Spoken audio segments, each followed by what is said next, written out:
एखादा मुलगा असा जवळून गेला आणि त्याने एकदम भारी परफ्यूम लावला असणार आहे ना, वळणार आहे, तुम्ही बघणार आहे तो कोण आहे. आणि होत नसेल तर मला सांगा. एवढं आपण नाही राहू शकत, कारण आपण बनलो त्या गोष्टींसाठी आहे. सो एवढं सो कॉल्ड फोकस्ड राहणं इम्पॉसिबल आहे बाळांनो. त्यामुळे स्वतःला थोडस टॅम्पर करा की इट इज ओके यार, आवडू शकतं, काय प्रॉब्लेम आहे. फक्त ज्या अतीव गोष्टी होत आहेत त्या सगळ्यातून ते नाही झालं पाहिजे. आणि ह्याच्यासाठी कधी होऊ शकतं, मोकळा संवाद आहे तुमचा, तुमच्या मैत्रिणींना माहिती आहे तुम्ही बोलताय व्यवस्थित, तुमच्या घरातली एखादी मोठी बहीण आहे तिला सांगताय. मी एक गोष्ट कायम सांगत असते की तुमच्या आयुष्यामध्ये 2 ते 3 बास, 2 ते 3 अशी नाती पाहिजेत की ज्याच्यावर तुम्ही गर्व केला पाहिजे.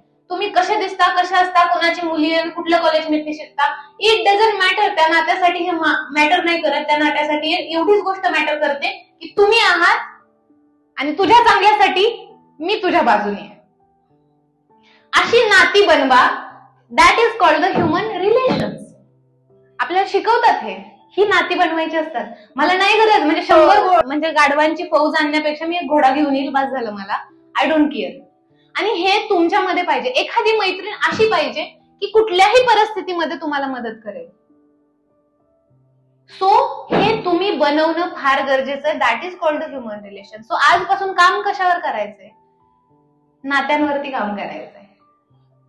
जेवढी नाती चांगली आणि स्ट्रॉंग असणार तेवढं तुम्ही बिनधास्त फिरणार. मी हे पण बघितलंय मॅम, जास्त अफेअर्स असणारी मुली हे आहेत की ज्यांचं घरचं वातावरण खूप टाईट आहे, घरी त्यांना बोलायला संधी नाही. सो ज्यावेळेस तुमचं घरचं वातावरण हलकं फुलकं आहे ना, त्यावेळेस तुम्ही बाहेर गोष्टी केल्या आणि बाहेरचा व्यक्ती तुम्हाला काय म्हटला तर तुमच्यामध्ये ती रेजिस्ट करण्याची ताकद असते की मला माहितीये माझ्या मागं माणसं आहेत, किंवा काही झालं तरी माझ्याकडे 2 माणसं आहेत की ती माझ्या सपोर्ट करणारे. मग बाहेरच्या लोकांना आपण जुमानत नाही.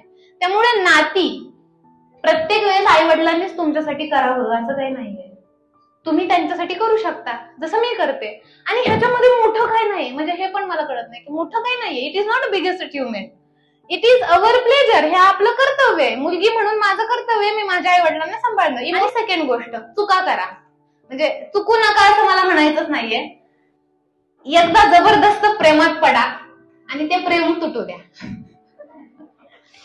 असं डिप्रेशन येतं. डिप्रेशन कधी येऊ नये, एन्झायटी स्ट्रेस येऊ द्या.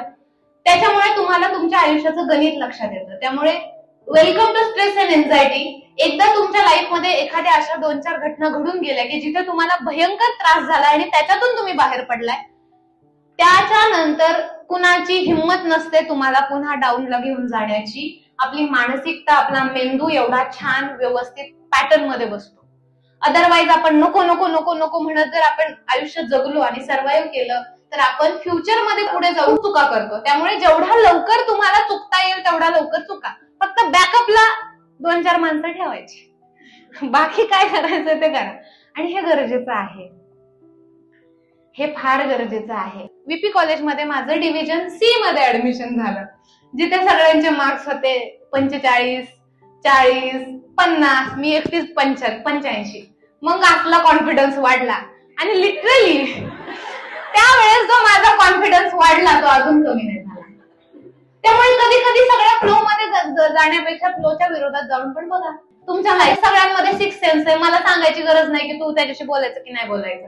You know everything. म्हणजे मला हे आवडतच नाही की मी तुम्हाला सांगावं. माझ्याकडे काउन्सिलिंगला जरी मुली आल्या ना, मी त्यांना म्हणत नाही काय करायचं, तुला काय वाटतंय. ते म्हणतात मॅम मम्मी पप्पांचा विचार येतो, परत ह्याच्यावर पण माझं लय प्रेम आहे. नाही, त्यामुळे प्रत्येक मुलीला विचारते तुला काय वाटतंय, तू विचार कर, सचट विवेक बुद्धीचा वापर कर, तुझ्या अंतर्मनाचं ऐक आणि मग निर्णय घे. मग तो काहीही असो, तो निर्णय योग्यच ठरेल. त्या निर्णयामध्ये कुणाचीच बाजू घेऊ नकोस, इमोशनल होऊ नकोस. फक्त आणि फक्त स्वतःची साथ दे. कुठल्याच भावनांमध्ये वाहू नकोस. मग ते प्रियकर असेल, भाऊ असेल, आई बाबा असतील, सगळं बाजूला ठेव आणि तुला काय वाटतंय ह्याचा विचार कर आणि निर्णय घे. थांबते.